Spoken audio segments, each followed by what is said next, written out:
Pemirsa, pasangan bakal calon wali kota dan wakil wali kota Lok Sumawe Fathani Zarkasy secara resmi mendaftar ke Komisi Independen Pemilihan setempat Kamis kemarin. Paslon Fathani Zarkasy diusung Partai Golkar dan Partai Gerindra.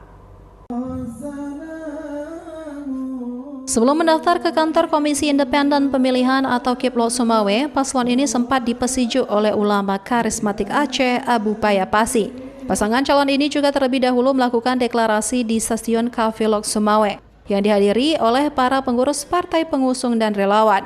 Usai menyampaikan deklarasinya, paslon Fathani Zarkasy langsung menuju kantor KIP yang diikuti para pendukungnya. Sesampai di kantor KIP, paslon ini disambut dengan tarian randap lampuan dan dilanjutkan dengan pemasangan selempang bepaslon. Kedatangan bacalon wali kota pasangan Haji Fathani dan Haji Zarkasy diterima langsung oleh Komisioner KIP. Bacalon menyerahkan dokumen pendaftaran kepada Ketua KIP Lok Sumawe Abdul Hakim. Pada hari terakhir hingga pukul 12 waktu Indonesia Barat, dua pasangan calon telah mendaftar dan menyerahkan syarat dokumen. Pada hari yang sama nantinya disusul dua pasangan calon yang telah melakukan registrasi, yakni pasangan Ismail Amanaf dan Azhar Mahmud dari Partai Nasdem, dan satu bacalon pasangan lainnya yakni paslon Ashari dan Zulkarnain dari Partai PKS. Hari ini hari terakhir pendaftaran calon pada tanggal 29 Agustus sesuai dengan registrasi yang sudah kita terima pada jam 11.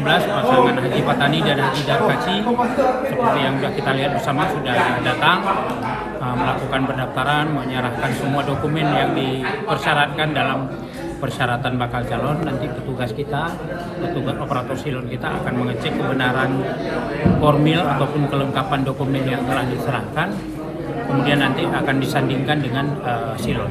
Target kita karena kita paket yang disiapkan adalah paket dari pengusaha dan Haji Zarkasy dari pengusaha juga, tapi lebih ada ulama dan agamis. Maka kota Lok Sumawe ini kita mau mewujudkan sebagai kota yang unggul, nyaman, sejahtera dan agamis. Selanjutnya, KIP akan melakukan verifikasi berkas yang diberikan oleh Bapaslon. Batas waktu verifikasi akan dilakukan hingga penetapan bakal pasangan calon pada 22 September 2024. Hingga batas hari terakhir, Kamis 29 Agustus, 4 pasangan bacalon wali kota dan wakil wali kota Lok Sumawe telah mendaftar ke kantor KIP. 4 bacalon masing-masing Fathani Zarkasy, Ismail Amanaf Azhar Mahmud, Sayuti Abu Bakar Husaini Pom, dan terakhir paslon Ashari Zulkarnain. Dari Lok Sumawe, Armia Jamil iNews melaporkan.